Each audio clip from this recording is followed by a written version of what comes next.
Welcome to Our Aftermarket. My name's Glen Shepherd. I'm Director at Glen Associates Limited. I'm going to be interviewing some of the aftermarket's top brass with a focus really on looking at the careers that are available within the supply chain. Over the next few episodes, we'll be talking to Neil Grant, Steve Jarnet, and also Nigel Duffield, all of whom have progressed within the industry to senior roles. So it's going to be interesting to see their specific stories and how they've progressed their own careers with a view that we're promoting aftermarket careers and opportunities that exist now, and also the opportunities that will be available in the future too. Welcome everybody, and welcome to the third and final interview with Steve Jarnet, Commercial Director of Corteco today. The reason we're conducting these interviews is to try and raise the profile of the automotive aftermarket. We've heard about, and it's been well publicised, about the lack of technicians and mechanics coming into the industry. But on our side of the aftermarket, our aftermarket, there is a totally different business world going on. So we'd like to talk to Steve today and find out a little bit more about his specific journey, along with exploring a little bit more about what's happening in the future and the type of roles and the type of careers that are going to be available. So, Steve, welcome. Thank you for letting me speak today. No worries. And first question is, just describe to people that are perhaps not familiar with the automotive aftermarket in the independent sector that we work in. Could you just explain a little bit about the sector that you're involved with? Yeah, so in terms of the parts that we supply, or this industry supplies, so it's for once you've, let's say, bought a car from a dealership, and then after a number of years you may decide then to take it to an independent garage, and that they would get their parts from a parts distributor or a specialist distributor, and those are the people that myself and other people in the industry supply. So it's access to aftermarket parts. In a lot of cases they'll be the same as the original parts that went on the car, but there's obviously other people in the industry that do, let's say, a copy part, which they'll say is like an OE quality. We'd sometimes dispute that as Corteco as an original manufacturer, but ultimately they're fit for purpose, and obviously for some people's budgets, if they're looking for, they want to have the original. If they've got a really old car, they might be happy having something that's a copy part. So in terms of our industry then, before we sort of explore your specific journey, and obviously we've known each other a long time, what type of roles and what type of opportunities do Corteco see sort of throughout their business? So for example, you must have supply chain, you must have logistics, you must have procurement, those type of careers that are available, that are probably non-technically involved. Yeah, absolutely. So, well, if I sort of start from my responsibility is commercial, I've got a bias towards that side. So we'd say nothing ever happens till somebody sells something. But you can't sell something unless you've actually got the product. So there'll be a number of product people there. Some people may be in a product development role. Some people will be in a category management role where they're maintaining a category that already exists, to make sure that they've got full coverage and they've got all of the data that sits behind that. And there's another point as well, all the data managers. So you've got all of that to go on to TechDoc or other systems. We use SAP from our side, but SAP is basically the ERP system that we use, but you still have to have all that catalog data as well. So even within the ERP systems, then you've got all the finance people that sit behind all that, and then you said replenishment, so replenishment teams, sourcing teams, how we buy from the factories and then bring that in. Then you've got the operations team. So I know I'm going to forget somebody, and someone's going to call me up and say, you didn't mention me. Operations, and you've got all aspects of that in terms of not just the warehousing and logistics. You've got quality management, and quality is a huge part of what we do within Freudenberg, health and safety, all that. So there's a whole plethora of different things that you can get into. An example of that is if I give a shout out to a guy that used to work for me, Dave Cable. So I was just at his wedding actually on Friday, which was cool. But he started with us actually in the warehouse. He was backpacking, so he did a couple of summers with us. Really, really cool guy. And we said, come on, we can't backpack forever. And then he came and worked for us initially in customer service, but then we found out that he had a real flair for quality management. And we gave him more responsibility for that, some more training, and he's now the quality manager for Europe. So, and he moved out to Germany literally the day we went into lockdown, which was terrible timing. But it was when he was over in Germany that he met his wife. Yeah. And 4 years later, he gets married on the last Friday. And his wedding. Yeah, so super cool. So he's had a really, really good journey, and he's again going to go off and do even bigger and better things in the future. Well, that's really interesting. Obviously, I'd like to talk more about the future, later on, because there are lots of things, lots of trends that we're seeing as a specialist recruiter in the sector. But let's turn back to you. Your own specific career, because we've kind of known each other for about 100 years now. And back in the day, when you were sort of parts representative, based down in the south. Just tell us a little bit about, your journey from where you kind of started and how you've sort of progressed, and because I think what it does to the people watching this and the people that we're trying to talk to is it's a real life demonstration of someone that's come through the ranks within the industry and what our industry can do for individuals like yourself and other people coming into the sector. Yeah, I mean, I wouldn't ever, if you could go back and talk to 18-year-old Steve saying that I'm doing what I'm doing now, like, you're joking. So initially, I wanted to work in like a pit crew for a race team, and so I trained as a mechanic. But yeah, getting into motor racing is tough, and unless you've got probably the right connections, networking is really important there, and. I kind of fell into the aftermarket by accident because there's a lot of people do, and then when you're in it, you're on a piece of elastic. You can never get away from it. But the role that I was looking for, I needed to go and do another qualification, and the two guys that I was going to be doing it with, they changed their mind. One of them went back to working for his dad as a painter and decorator, and the other one went to do forklift trucks for whatever reason. So I was kind of left in no man's land a little bit. And then a job came up with a company called CAFCO, which is now Motor Parts Direct, I think. Yeah. And I went there as just a parts advisor. So two weeks out in the stores, learning where everything was, and the next thing I was having second-hand starter motors thrown at me from mobile mechanics. So that was a bit of a baptism of fire. Yeah. But I loved working there. Worked at their Bracknell branch, which was run by John. He's still there, I think. Shout out to him if he's there. Good guy. And just ended up running that parts counter, which was super. I think it was the busiest retail counter that they had in the whole of CAFCO. And it was great fun because it was really fast paced. You had no time to breathe. So as part of what I was doing there, John encouraged me to you should get into sales. So I went for a sales role, and then again by accident fell into an assistant manager's role. Then I moved to another company which is owned by Weber, and I worked there for a while. That was really cool. Again, kind of first taste of working for a manufacturer. Then back again into to All Parts. Worked there for a bit. And then became the Parts Alliance. Then kind of like in a roundabout way, I ended up seeing a guy called Rod Edwards, who used to be our sales rep when I was at Weber for the Lucas stuff, and offered me a job at Lucas, which was fantastic. Lucas was such a big brand then, and that was a huge opportunity for me. And Rod was a great mentor as well. For me, unfortunately, he passed away last year, which was really sad because he'd been kind of like a father figure and mentor to me in the industry.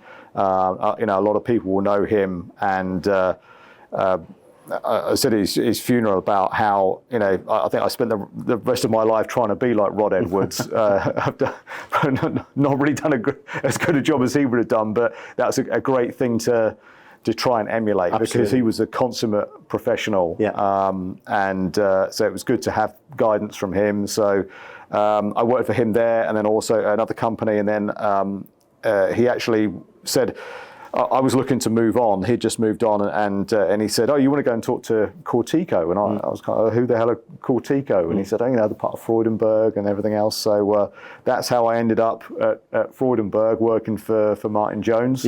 And that was nearly 20 years ago. So in terms of your sort of journey then, and sort of training and skills, what do you feel what do you feel you've gained from working within the aftermarket, and what do you enjoy about this sector so much?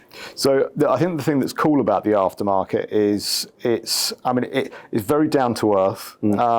And as long as you do what you say you're going to do, so if you're you just you're professional, you sort of meet expectations in terms of the things that you're going to deliver on. Yes. There's opportunities for you, because the motor trades, it's rough and ready. Yeah. So you can't mess people about. And particularly with the garages coming from a distribution background, yeah. almost like an apprenticeship. Yeah.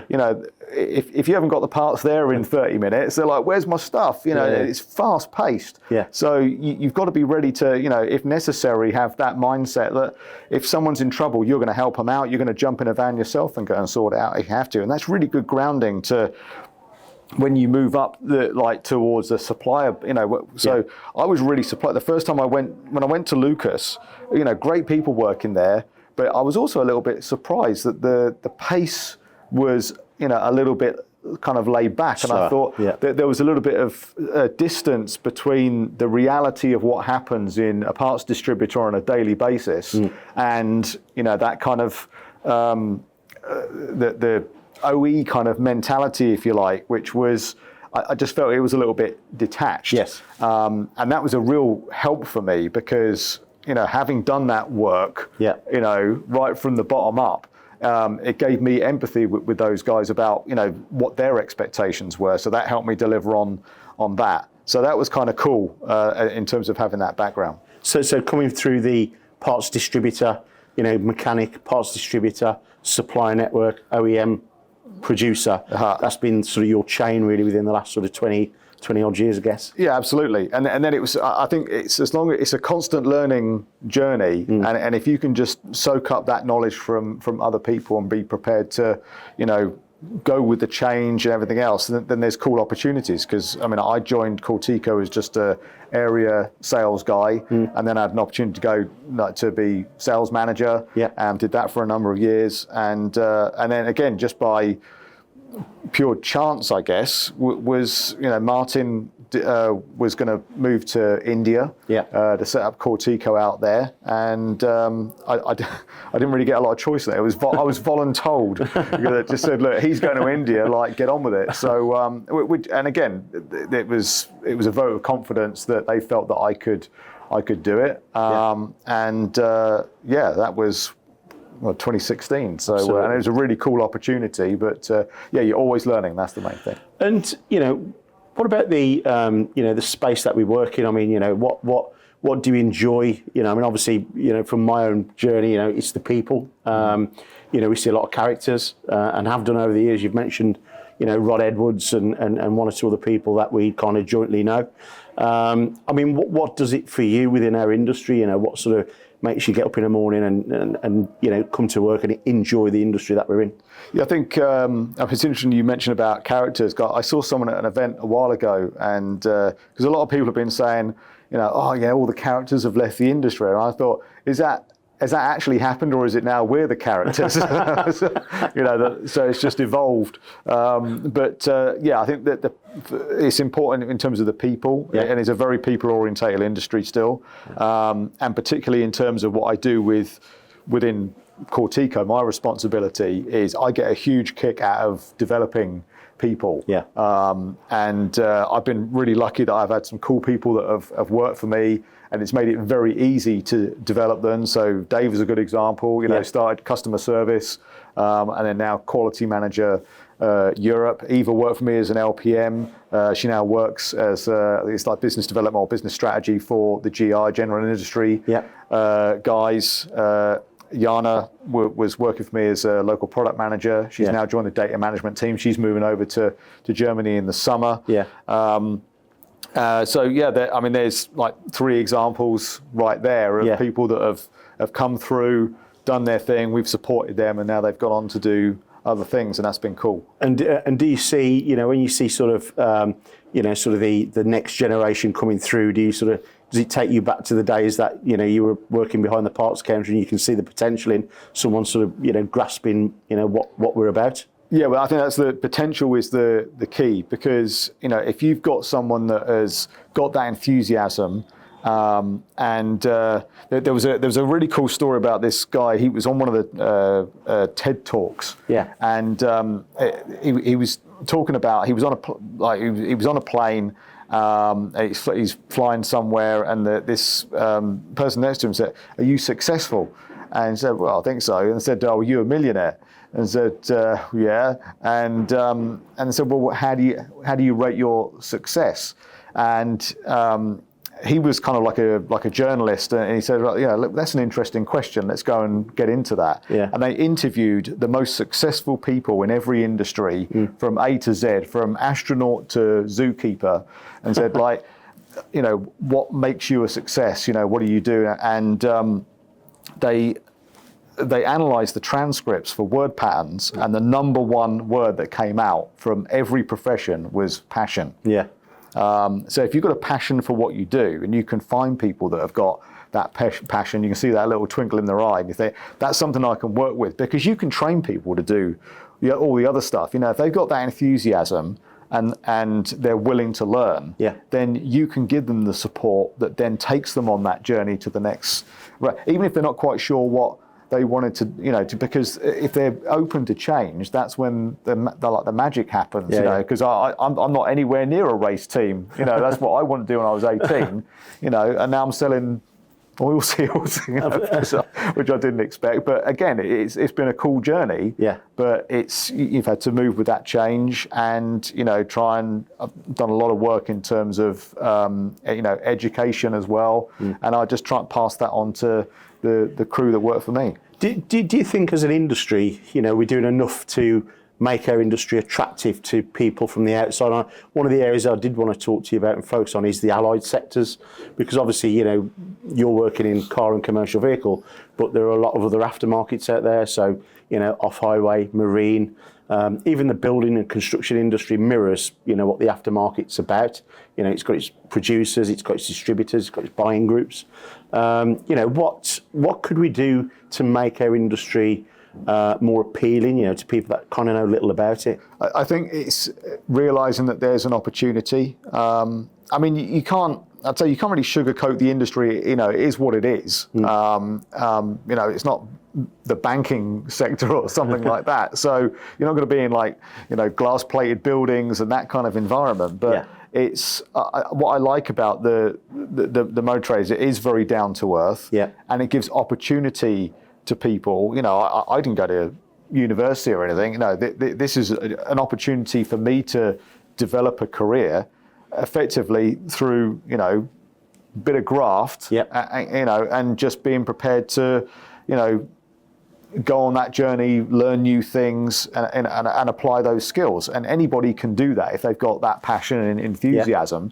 So I think that's the thing that we really need to do as an industry, is say, look, this is a really cool opportunity, because not everybody, comes out of school, knowing what they want to do, or see that, I want to be a doctor or a dentist. No, those people are super lucky if they know what they want. There's a lot of people out there that don't.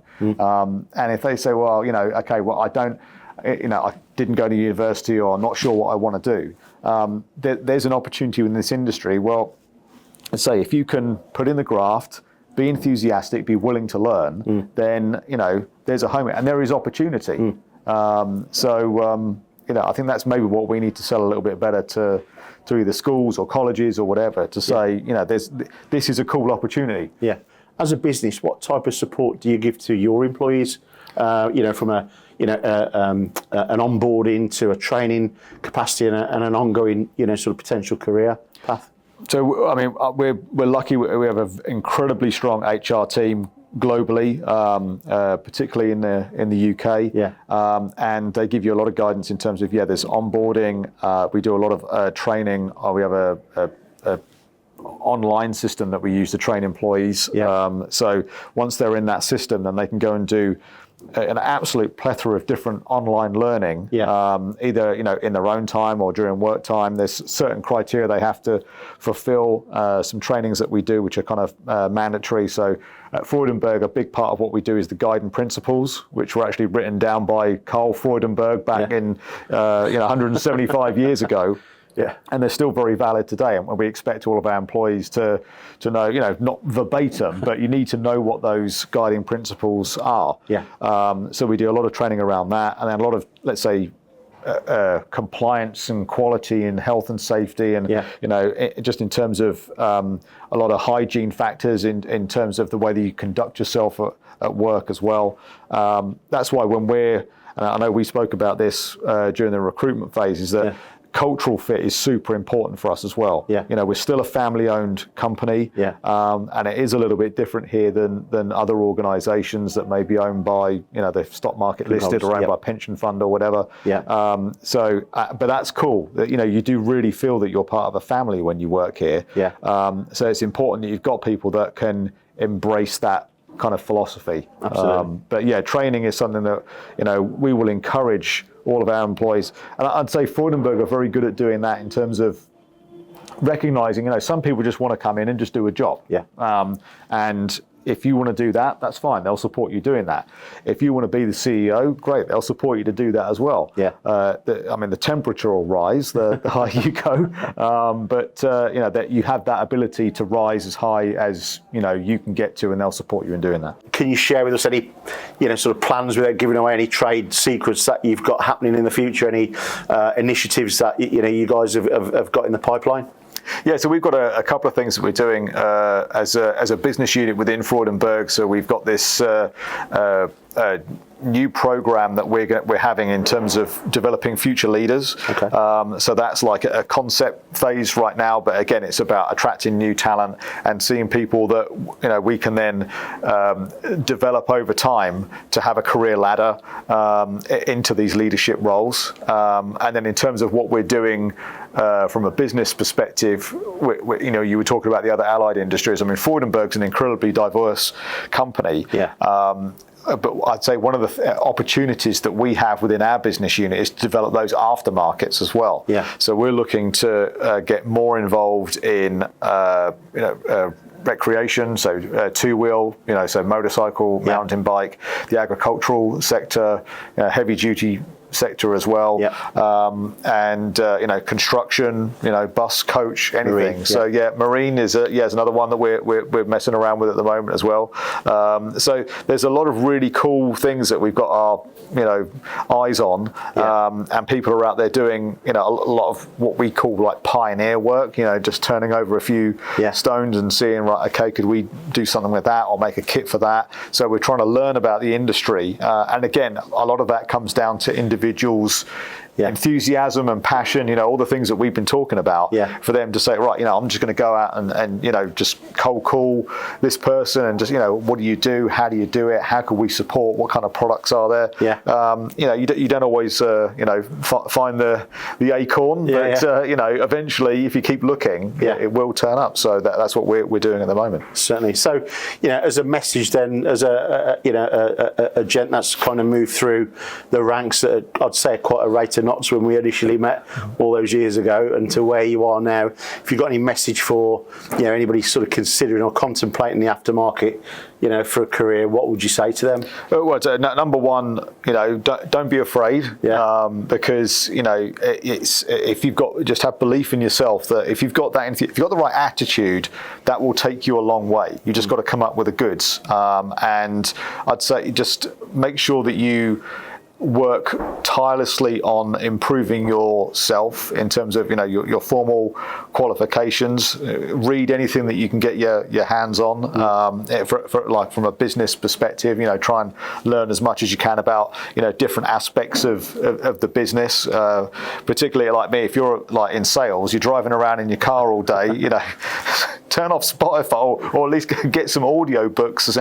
Try and educate yourself. Use that time effectively. Don't just sit there listening to Radio 2, as I'm sure radio, so it's fantastic. But, you know, you can use your time effectively to improve your knowledge, and that's going to help you develop over that career. But enthusiasm, passion, these are the things that are key. Everything else you can learn. You can get in a book. You've just got to apply yourself. That's the main thing. Absolutely. Well, listen, I mean, as you know, sort of as you said, you know, a lot of characters have retired off and disappeared. Now we're the next generation of characters, and you know, for the last 20 years, it's been a pleasure working with you, Steve. And you. You know, thanks very much for inviting us to Corteco today and talking to us a little bit about the culture here and what you see in the future. Thank you. No, thank you.